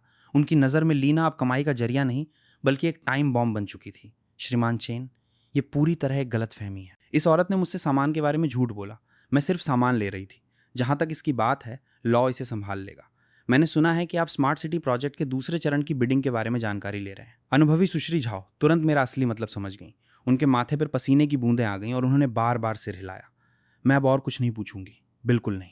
जनरल मैनेजर चेन के रहते हमारी जैसी छोटी कंपनी भला कैसे मुकाबला कर सकती है। मैंने मूल डेटा वाली यूएसबी ड्राइव निकाली और जनरल मैनेजर झाओ की मौजूदगी में इकोनॉमिक क्राइम इन्वेस्टिगेशन टीम को फोन कर दिया। सायरन की आवाज़ सुनते ही लीना एक गुड़िया की तरह जमीन पर गिर पड़ी। उसने दया की भीख मांगते हुए मेरी पैंट पकड़ने की कोशिश की, लेकिन मैंने उसे ठंडे दिल से नजरअंदाज कर दिया। चेन किंग, मुझे सच में अपनी गलती का एहसास हो गया है। मैं आपको सारा पैसा दे दूंगी। कृपया मुझे जेल मत भेजिए। लीना, जिस पल तुमने कंपनी का मुख्य डेटा चुराने का फैसला किया था, उसी पल तुम्हें इस अंजाम के लिए तैयार रहना चाहिए था। लीना को पुलिस की गाड़ी में ले जाते हुए देखकर मेरे दिल में बची आखिरी उदासी भी खत्म हो गई। लेकिन यह अंत नहीं था। हालांकि जनरल मैनेजर झाओ पीछे हट गए थे, लेकिन उनके पीछे मौजूद वित्तीय ताकतें शायद मुझे, इस मुसीबत खड़ी करने वाले इंसान को, इतनी आसानी से आगे नहीं बढ़ने देती। कंपनी लौटते समय जनरल मैनेजर चेन का फोन आया। उनकी आवाज़ में साफ चिंता झलक रही थी। उन्होंने बताया कि इंडस्ट्री की अग्रणी कंपनी तियानशेंगे ग्रुप पिछले कुछ समय से लगातार हमारे पार्टनर से संपर्क कर रही है। ऐसा लग रहा था जैसे वे हमें एक्वायर करना चाहते हो। लीना और जनरल मैनेजर झाओ का मामला खत्म हुए मुझे सांस लेने का भी मौका नहीं मिला था कि तियानशेंगे ग्रुप का एक्विजिशन लेटर मेरे डेस्क पर पहुंच चुका था। तियानशेंगे इंडस्ट्री की एक दिग्गज कंपनी थी। वे कैपिटल के दम पर अपना रास्ता बनाने में माहिर थे। जो उनकी बात मानते वे आगे बढ़ते, जो विरोध करते वे बर्बाद हो जाते। मेरे सामने तियानशेंगे की इन्वेस्टमेंट डायरेक्टर बैठी थी। वो तेज नज़र वाली महिला थी। श्रीमान चेन, 200 मिलियन कैश और तियानशेंगे के स्टॉक ऑप्शंस का 3%। ये आपके और आपकी मौजूदा टीम के लिए फाइनेंशियल फ्रीडम हासिल करने के लिए काफ़ी है। शर्तें बेहद लुभावनी थीं, लेकिन अगर मैं मना कर देता। डायरेक्टर ने अपना चश्मा ऊपर किया। उनकी आवाज़ में साफ धमकी थी। अगर आप इनकार करते हैं तो तियानशेंगी पूरे इंडस्ट्री में रिसोर्स इंटीग्रेशन शुरू कर देगा। उस समय आपकी अपस्ट्रीम और डाउनस्ट्रीम सप्लाई चेन को ऐसी परिस्थितियों का सामना करना पड़ेगा जिनकी आपने कल्पना भी नहीं की होगी। श्री चेन, किसी तथाकथित आदर्श के लिए अपना भविष्य बर्बाद मत कीजिए। मैंने सामने रखे लेटर ऑफ इंटेंट को ध्यान से देखा और मन ही मन उपहास किया। ये लहजा उस समय झांग वेई की धमकियों से कितना मिलता जुलता था। बस फर्क इतना था कि तियानशेंगी के पास ज्यादा पैसा और ज्यादा कॉन्फिडेंस था। लेकिन मैं, चेन किंग, कभी पीछे हटने वालों में से नहीं रहा। आपका भविष्य वही होता है जो आप खुद बनाते हैं, न कि जो दूसरे आपको देकर तय करें। मेरे बॉस तक मेरा मैसेज पहुंचा दीजिए। किंगलान टेक्नोलॉजी नहीं बिकेगी। हम कोर्ट में या मार्केट में आमने सामने होंगे। डायरेक्टर अपनी ऊंची हील्स पहनकर गुस्से में बाहर निकल गई। उनके जाते ही शियाओ वांग चिंतित चेहरे के साथ अंदर आया और मेरी तरफ देखने लगा। मैंने अपना कंप्यूटर चालू किया और दूसरी पीढ़ी का क्लाउड इंजन खोला, जिसे मैं पिछले कई महीनों से चुपचाप डेवलप कर रहा था। इसे खास तौर पर तियानशेंगी की मौजूदा तकनीकी कमजोरियों को निशाना बनाने के लिए तैयार किया गया था। अगर उन्होंने मुझे रोकने के लिए टेक्निकल मेथड्स अपनाने की हिम्मत की तो मैं उन्हें दिखा दूंगा कि असली टेक्नोलॉजी रेवोल्यूशन किसे कहते हैं। तियानशेंगी ग्रुप का पलटवार मेरी उम्मीद से कहीं ज्यादा तेज और बेरहम था। रात के 11 बज चुके थे और मेरे ऑफिस की लाइट अब भी जल रही थी। तभी शियाओ वांग ने दरवाजा खोला। उसके हाथ में ताज़ा छपे हुए फैक्स का एक बंडल था और उसका चेहरा पूरी तरह पीला पड़ चुका था। भाई चेन, बड़ी प्रॉब्लम हो गई है। जिन 3 सर्वर मैन्युफैक्चरर्स ने हमारे साथ long term supply contract sign किया था, उन्होंने अभी अभी एक साथ लेटर भेजा है। उनका कहना है कि प्रोडक्शन लाइन में बदलाव की वजह से वे हमारे ऑर्डर्स अनिश्चित समय के लिए रोक रहे हैं। अनिश्चित समय के लिए रोक रहे हैं? इसमें और सीधे सप्लाई बंद कर देने में आखिर फर्क ही क्या था? लगता है तियानशेंगे सबसे पहले हमारी हार्डवेयर सप्लाई चेन काटना चाहता था।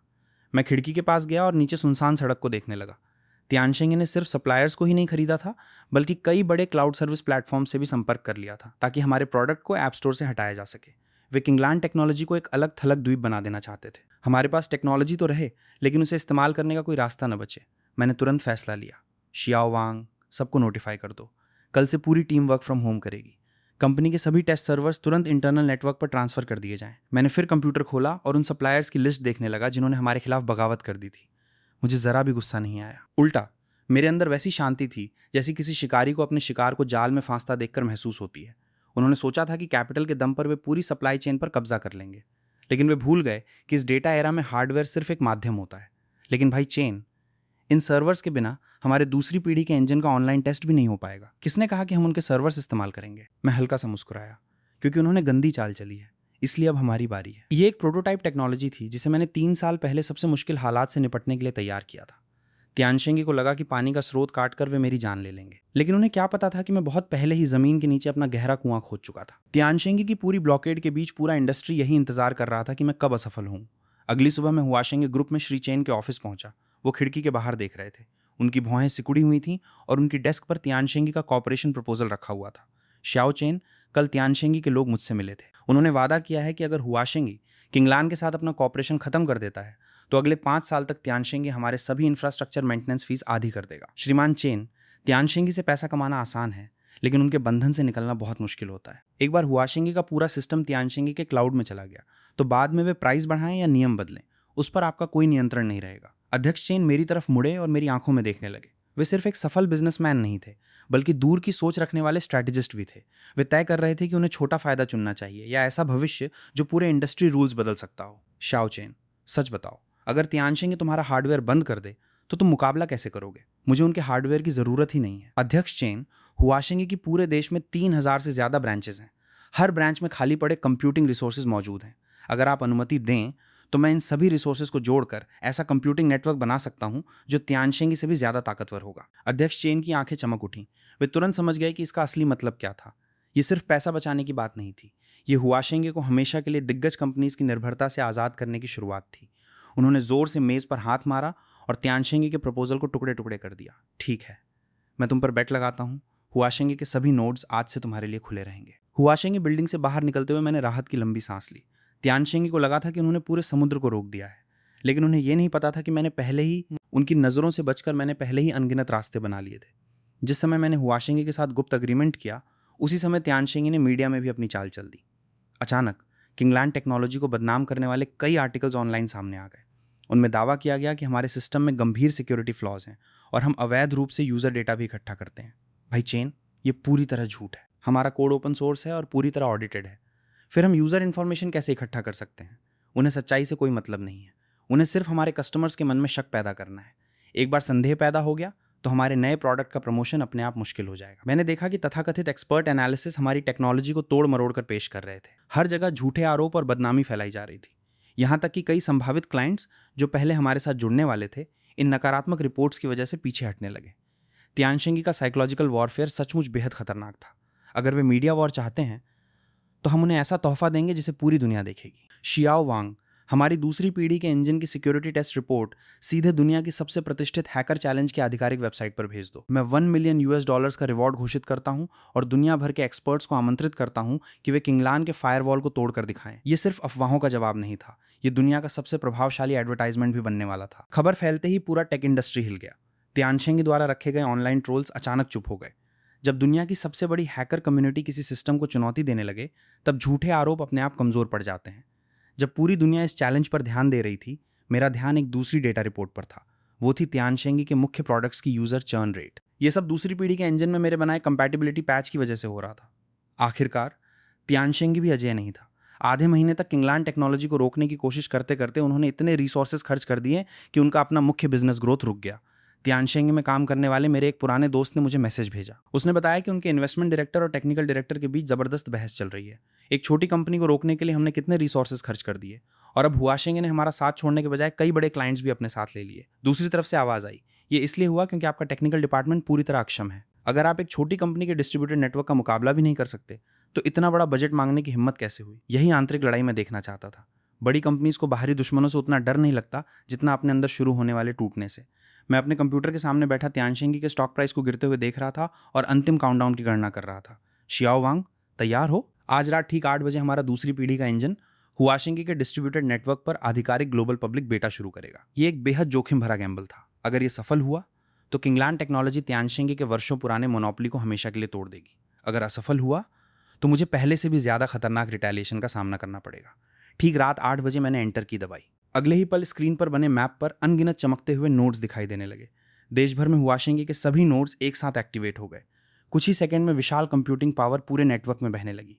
पब्लिक बेटा शुरू होते ही तियानशेंगी के हेडक्वार्टर्स में सन्नाटा छा गया। उन्होंने पहली बार देखा कि किंगलान की नई आर्किटेक्चर के सामने उनकी सबसे मजबूत डिफेंस सिस्टम भी कागज की तरह कमजोर थी। 3 दिन बाद पब्लिक बेटा की ऐतिहासिक सफलता ने पूरे इंडस्ट्री का नक्शा बदल दिया। जो सप्लायर्स कभी हमें छोड़कर चले गए थे, अब मेरे ऑफिस के बाहर लाइन लगाकर खड़े थे, लेकिन मैंने उनमें से किसी से भी मुलाकात नहीं की। उस समय मैं शीर्ष एग्जीक्यूटिव्स के लिए आयोजित एक प्राइवेट रिसेप्शन में मौजूद था। तियानशेंगे के चेयरमैन भी वहीं मौजूद थे। इस बार उनकी आंखों में पहले वाला घमंड नहीं था। अब वहां सिर्फ एक ताकतवर प्रतिद्वंद्वी के लिए सम्मान और हल्की सी चिंता दिखाई दे रही थी। उन्होंने कहा, श्रीमान चेन, नई पीढ़ी सचमुच पुरानी पीढ़ी से आगे निकल गई है। हमारे लोग आपकी प्रतिभा पहचान नहीं पाए। क्यों ना हम बैठकर एक गहरी स्ट्रेटेजिक पार्टनरशिप पर बात करें। मैंने शांत स्वर में जवाब दिया, कोऑपरेशन हो सकता है, लेकिन पहले तियानशेंगी को सार्वजनिक रूप से पब्लिक अपॉलॉजी देनी होगी और इस दौरान किंगलान टेक्नोलॉजी को हुए ब्रांड डैमेज का पूरा कॉम्पेंसेशन देना होगा। उनके चेहरे की मांसपेशियां हल्के से फड़क उठी। ये उनके लिए सार्वजनिक अपमान से कम नहीं था। लेकिन जब उन्होंने मेरे आसपास खड़े सभी पार्टनर्स को देखा तो उन्हें समझ आ गया कि अब उनके पास नेगोशिएशन की कोई ताकत नहीं बची। मैंने आगे कहा, बेशक आप मना भी कर सकते हैं, लेकिन मैंने सुना है कि तियानशेंगे के कई प्रमुख टेक्निकल एक्सपर्ट्स हमारे नए आर्किटेक्चर में दिलचस्पी ले रहे हैं और अपना रिज्यूमे भी भेज चुके हैं। यही असली गेम चेंजर था। मैं सिर्फ उनके कस्टमर्स नहीं लेने वाला था, मैं उनके सबसे काबिल लोगों को भी अपने साथ जोड़ने वाला था। कुछ पल की खामोशी के बाद उन्होंने गहरी सांस ली। ठीक है, मैं सहमत हूँ। मैंने अपना ग्लास उठाया और हल्का सा घूंट लिया। हालांकि मैंने ये लड़ाई जीत ली थी, लेकिन मैं अच्छी तरह जानता था कि ये सिर्फ एक और भी बड़े गेम की शुरुआत थी। तियानशेंगी का झुकना केवल अस्थायी था। पर्दे के पीछे एक और भी ज्यादा शक्तिशाली ताकत चुपचाप किंगलान टेक्नोलॉजी पर नजर गड़ाए बैठी थी। मैं रिसेप्शन हॉल से बाहर निकला। रात की ठंडी हवा चल रही थी। उसी समय मेरे फोन पर एक अनजान नंबर से मैसेज आया, सावधान रहना। पार्टी का शोर अब भी मेरे कानों में गूंज रहा था। मैंने अपने फोन पर आए उस मैसेज को दोबारा देखा। वो एक छोटे से नोट की तरह छिपा हुआ था। मेरी उंगली काफी देर तक स्क्रीन पर रुकी रही। वो नंबर कई बार वर्चुअल ट्रांसफर के जरिए बदला जा चुका था, इसलिए उसे ट्रेस करना लगभग नामुमकिन था। मैं खिड़की के पास गया, भारी पर्दे हटाए और नीचे सड़क पर गुजरती कारों की हेडलाइट्स को देखने लगा। पहली बार मुझे महसूस हुआ कि इस बिजनेस वॉर के गहरे अंधेरे में कोई मुझे लगातार देख रहा है। मैंने इस बारे में शियाओ वांग को कुछ नहीं बताया। मैं नहीं चाहता था कि वो बेवजह चिंता करे। मैंने अपना कंप्यूटर चालू किया और पिछले 3 वर्षों में तियानशेंगी ग्रुप के इक्विटी रिकॉर्ड्स निकाल लिए। हालांकि तियानशेंगी एक विशाल कंपनी थी, लेकिन उसकी कैपिटल स्ट्रक्चर बेहद जटिल थी। उसके पीछे कई विदेशी फंड्स जुड़े हुए दिखाई दे रहे थे। झांग वेई, लीना और अध्यक्ष झाओ, ये तीनों सिर्फ मोहरे थे। तियानशेंगी मुझे अपने कब्जे में लेना चाहता था, लेकिन वजह सिर्फ थोड़ा सा मार्केट शेयर नहीं हो सकती थी। इसके पीछे कोई और भी गहरा राज छिपा था। मैं इन्हीं विचारों में डूबा था कि तभी मेरे ईमेल में एक अलर्ट आया। ये मेरे दूसरी पीढ़ी के इंजन बैकएंड से था। कोई एक ऐसे प्रोटोकॉल इंटरफेस का इस्तेमाल करके हुआशेंगी नोड का ऑपरेशनल डेटा बड़ी मात्रा में स्क्रैप करने की कोशिश कर रहा था, जिसे मैंने पहले कभी नहीं देखा था। यह तियानशेंगी की शैली नहीं थी। यह हमला किसी बेहद पेशेवर विदेशी टीम का लग रहा था। मैंने तुरंत कीबोर्ड पर टाइप करना शुरू किया और सिस्टम में कई लेयर्स वाले डायनामिक फायरवॉल जोड़ दिए। अब मुझे साफ समझ आ रहा था, मेरी मौजूदगी ने सिर्फ तियानशेंगी के मुनाफे को ही नहीं, बल्कि पूरे इंडस्ट्री के पीछे बैठे कुछ छिपे हुए कैपिटल ग्रुप्स को भी बेचैन कर दिया था। वो टेक्स्ट मैसेज शायद कोई मजाक नहीं था, वो सचमुच देर से पहुंची हुई एक चेतावनी थी।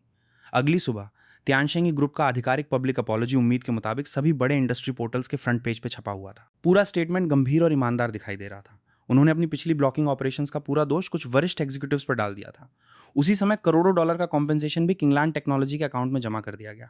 भाई चेन, देखिए, पूरा इंटरनेट हमें ड्रैगन स्लेइंग हीरो कहकर तारीफ कर रहा है। इस बार तियानशेंगी सचमुच हार गया। मैं हल्का सा मुस्कुराया। हार गया? शियाओ वांग, किसी दिग्गज के धैर्य को कभी कम मत आंकना। उनका झुकना सिर्फ अगली चाल की तैयारी है। जैसा मैंने सोचा था, जब पूरा इंडस्ट्री किंगलान की तारीफ कर रहा था, तभी मुझे एक अजीब इन्विटेशन मिला। विदेशी इन्वेस्टमेंट ऑर्गेनाइजेशन ऑरोरा कैपिटल ने मुझे भविष्य की कंप्यूटिंग स्टैंडर्ड्स पर होने वाली एक कॉन्फिडेंशियल मीटिंग में बुलाया था। मैंने ऑरोरा कैपिटल की पूरी बैकग्राउंड चेक की। उसका इतिहास बेहद रहस्यमय था। उसके पीछे कई मल्टीनेशनल जायंट्स जुड़े हुए थे। मुझे हल्का सा अंदाजा होने लगा कि मुझे चेतावनी भेजने वाला व्यक्ति शायद इसी ऑर्गेनाइजेशन से जुड़ा हुआ था। शियाओ वांग, मेरे लिए हाईचेंग का फ्लाइट टिकट बुक कर दो। जब उन्होंने इन्विटेशन भेज ही दिया है तो न जाना कायरता होगी। रवाना होने से पहले मैंने डिटेंशन सेंटर जाने का फैसला किया। मैं झांग वेई से मिलना चाहता था। वही झांग वेई जिसने कभी मुझे 6,800 युआन देकर नौकरी से निकालने की कोशिश की थी। अब शायद वही मुझे बता सकता था कि तियानशेंगी के पीछे असली ताकत कौन है। मोटे बुलेट प्रूफ ग्लास के उस पार मैंने झांग वेई को देखा। उसने मोटा फर कोट पहन रखा था। उसका शरीर पहले से कहीं ज्यादा दुबला हो चुका था।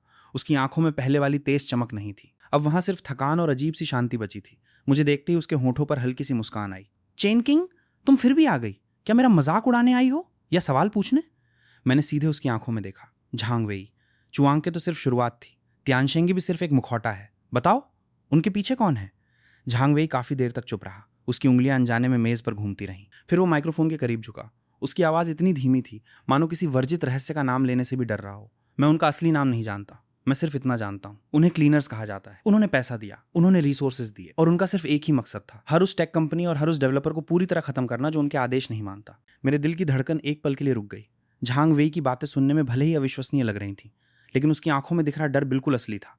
चेन किंग, भाग जाओ, तुम जितनी मशहूर होती जाओगी उतनी ही ज्यादा नजरें तुम पर टिकती जाएंगी। लीना भागी नहीं थी, वो अपना रिवॉर्ड लेने गई थी, और उसी दिन उसने अपनी किस्मत भी स्वीकार कर ली। डिटेंशन सेंटर से बाहर निकलते ही तेज धूप मेरी आंखों में चुभने लगी, लेकिन झांग वेई के शब्द उससे भी ज्यादा भारी थे। अब मुझे समझ आ गया था, लीना की हार अंतिम नहीं थी, उसे पहले से भी ज्यादा ताकतवर सहारा मिल चुका था। यह बिजनेस वॉर अब सिर्फ मुनाफे की लड़ाई नहीं रह गई थी, यह अब अस्तित्व की जंग बन चुकी थी। हाईचैंग की हवा में समुद्र की नमकीन खुशबू घुली हुई थी। ऑरोरा कैपिटल की क्लोज डोर मीटिंग शहर के सबसे ऊंचे होटल की आखिरी मंजिल पर हो रही थी। पूरा कॉन्फ्रेंस रूम बेहद शांत था, अंदर मुश्किल से 10 लोग मौजूद थे। जैसे ही मैं अंदर दाखिल हुआ, सबकी नजरें एक साथ मेरी तरफ उठ गईं। बीच में बैठा एक गोरा आदमी आंखें बंद किए हुए था, लेकिन जब उसने बोलना शुरू किया तो उसकी चीनी भाषा बिल्कुल धारा प्रवाह थी। श्रीमान चेन, आपका दूसरी पीढ़ी का इंजन वास्तव में शानदार है, लेकिन आपको यह समझना होगा, इस स्तर की टेक्नोलॉजी किसी निजी कंपनी के हाथ में नहीं होनी चाहिए। मैंने बिना झिझक पूछा, तो फिर किसके हाथ में होनी चाहिए? ऑरोरा कैपिटल के? वो हल्का सा मुस्कुराया, फिर उसने मेरी ओर एक डॉक्यूमेंट बढ़ा दिया। ये एक्विजिशन लेटर नहीं था, ये एक टेक्नोलॉजी होस्टिंग एग्रीमेंट था। इसके अनुसार किंगलैंड टेक्नोलॉजी को अपना पूरा कोर कोड ऑरोरा कैपिटल के तय किए हुए क्लाउड प्लेटफॉर्म पर अपलोड करना था, जहां से वे उसका वैश्विक प्रमोशन, सुरक्षा मॉनिटरिंग की जिम्मेदारी भी वही संभालेंगे। इसमें और खुली लूट में आखिर क्या फर्क था? तभी रिसेप्शन रूम का दरवाजा खुला और एक जानी पहचानी शक्ल सामने आई। वो लीना थी। उसने एक शानदार बिजनेस सूट पहन रखा था और उसकी आंखों में बदले की संतुष्टि साफ दिखाई दे रही थी। चेन किंग, अपनी किस्मत को ज्यादा मत आजमाओ। ऑरोरा कैपिटल तुम्हें वो दे सकती है जो त्यानशेंगे पूरी जिंदगी में भी नहीं दे पाएगा। अगर तुमने साइन नहीं किया तो कल किंगलैंड टेक्नोलॉजी पर राष्ट्रीय डेटा सिक्योरिटी को खतरे में डालने के आरोप में ग्लोबल बैन लगा दिया जाएगा। मैंने लीना की तरफ देखा। हैरानी की बात यह थी कि मुझे गुस्सा नहीं आया, बल्कि राहत मिली। आखिरकार असली दुश्मन सामने आ चुका था। मैंने न तो लीना को और न ही उस एग्जीक्यूटिव को तुरंत जवाब दिया। मैंने सिर्फ इतना कहा कि मुझे थोड़ा समय चाहिए। फिर मैं सीधे रूफटॉप पे चला गया। हाईचैंग का रात का नज़ारा बेहद चमकदार था, लेकिन मुझे पता था कि इसी चमक के नीचे किंगलैंड टेक्नोलॉजी के खिलाफ अनगिनत अटैक ऑर्डर्स जारी किए जा चुके होंगे। मैंने अपना फोन निकाला और अध्यक्ष चेन का नंबर मिलाया। अध्यक्ष चेन, प्लान तय समय से पहले शुरू करना पड़ेगा। ऑरोरा कैपिटल ने अपनी चाल चल दी है, वे हमारा कोर कोड चाहते हैं। दूसरी तरफ कुछ पल खामोशी रही, फिर अध्यक्ष चेन की गंभीर आवाज आई, श्याओ चेन, क्या तुम सचमुच ऐसा करना चाहते हो? एक बार ये ऑपरेशन शुरू हो गया तो वापस लौटना नामुमकिन होगा। मैंने बिना झिझक जवाब दिया। उनके हाथों धीरे धीरे खत्म होने से बेहतर है कि एक ही बार पूरी बाजी पलट दी जाए। मैंने कॉल काट दिया, फिर अपने फोन पर तेजी से कई जटिल कमांड्स टाइप करने लगा। यह ऑरोरा कैपिटल के लिए तैयार किया गया मेरा ट्रोजन हॉर्स था। उन्हें कोर कोड चाहिए था, तो मैं उन्हें ऐसा कोड देने वाला था जो ऊपर से बिल्कुल असली लगे, लेकिन अंदर से उनके पूरे ग्लोबल कंप्यूटिंग नेटवर्क को ठप कर दे। तभी पीछे से ऊंची हील्स की आवाज आई। लीना मेरे पीछे आकर खड़ी हो गई। क्या तुमने अच्छी तरह सोच लिया? चेन किंग, क्या यही तुम्हारा आखिरी फैसला है? मैंने शांत स्वर में कहा, हाँ, मैंने सोच लिया है। अपने नए बॉस से कह देना, वे किंगलैंड टेक्नोलॉजी हासिल नहीं कर सकते। ऑरोरा कैपिटल का हमला मेरी उम्मीद से भी ज्यादा तेज निकला। सुबह होने से पहले ही दुनिया भर के बड़े ऐप स्टोर्स ने लगभग एक साथ किंगलैंड टेक्नोलॉजी के सभी प्रोडक्ट्स हटा दिए। कारण बताया गया, कथित डेटा सिक्योरिटी रिस्क। ऑफिस के फोन्स लगातार बज रहे थे। जो पार्टनर्स पहले असमंजस में थे, वे अब बहुराष्ट्रीय कैपिटल के दबाव में कॉर्पोरेशन टर्मिनेशन लेटर्स भेजने लगे। भाई चेन, हमारे विदेशी सर्वर्स का इंटरनेट कनेक्शन काट दिया गया है। दूसरी पीढ़ी के इंजन पर स्पाईवेयर होने का झूठा आरोप लगाया गया है। अब दुनिया भर में हमारा बॉयकॉट शुरू हो चुका है। हमें क्या करना चाहिए? मैंने शांत आवाज में कहा, घबराओ मत। जो जितना ऊंचा उछलता है वो उतनी ही जोर से गिरता भी है। शियाओ वांग, डॉन प्रोजेक्ट शुरू करो। हमारी तैयार ओपन सोर्स ऑडिट रिपोर्ट दुनिया के सबसे बड़े टेक्नोलॉजी ऑर्गेनाइजेशंस को तुरंत भेज दो। मैं कंट्रोल पैनल के सामने बैठा था। स्क्रीन पर लाल होती जा रही वार्निंग अलर्ट्स लगातार बढ़ती जा रही थी। उसी समय पूर्व एग्जीक्यूटिव लीना मीडिया के सामने आई। उसने सार्वजनिक रूप से मुझ पर टेक्नोलॉजी थेफ्ट का आरोप लगा दिया। उसका अभिनय इतना प्रभावशाली था कि कई लोग उसकी बातों पर यकीन भी करने लगे। उसे लगा इस बार पब्लिक ओपिनियन पूरी तरह उसके पक्ष में है, लेकिन उसे यह नहीं पता था कि टेक्निकल एविडेंस के सामने झूठ साबुन के बुलबुले से भी ज्यादा कमजोर होता है। मैंने आखिरी कमांड स्ट्रिंग टाइप की। उसी पल ऑरोरा कैपिटल के अंदर पहले से छिपाए गए मेरे मॉनिटरिंग नोट्स सक्रिय हो गए। उन्हें मेरा कोड चाहिए था। अब वे उसी फेक डेटा को क्रैक करने में व्यस्त थे जिसे मैंने जानबूझकर उनके लिए छोड़ा था। खिड़की से सूरज की पहली किरण ऑफिस के अंदर आई। मैं मुस्कुराया। अब जवाबी हमला शुरू होने वाला था। ये लड़ाई सिर्फ किंगलैंड टेक्नोलॉजी की नहीं थी, ये इस बात को साबित करने की लड़ाई थी कि टेक्नोलॉजी किसी भी कैपिटल एम्पायर की निजी संपत्ति नहीं बन सकती। उधर ऑरोरा कैपिटल की लैबोरेटरी में दुनिया के सबसे बड़े हैकर्स जश्न मना रहे थे। उन्हें पूरा यकीन था कि उन्होंने मेरा फायरवॉल सफलतापूर्वक बाईपास कर लिया है और दूसरी पीढ़ी के इंजन का कोर एल्गोरिदम हासिल कर लिया है। लीना एक तरफ खड़ी मुस्कुरा रही थी। उसके चेहरे पर जीत का घमंड साफ दिखाई दे रहा था। उसे लग रहा था कि अब मैं उसके सामने घुटनों के बल गिरकर दया मांगूंगा। एक अधिकारी ने आदेश दिया, इस कोड को हमारे ग्लोबल फाइनेंशियल सेटलमेंट सिस्टम में इंटीग्रेट कर दो। आज से हम पूरी दुनिया की कंप्यूटिंग पावर के नियम फिर से लिखेंगे। जैसे ही उन्होंने मर्ज बटन दबाया, मेरे ऑफिस की मॉनिटरिंग स्क्रीन पर अचानक सुनहरे अक्षरों की एक लंबी नोटिफिकेशन चमक उठी। मैंने आराम से अपनी कॉफी का कप उठाया, एक छोटा सा घूंट लिया और धीमे से कहा, काउंटडाउन 3, 2, 1, बूम। अगले ही पल ऑरोरा कैपिटल का पूरा ग्लोबल सिस्टम एक अंतहीन डेड लूप में फंस गया। मेरे कोड में छिपा लॉजिक बॉम्ब सक्रिय हो चुका था। उसने कोई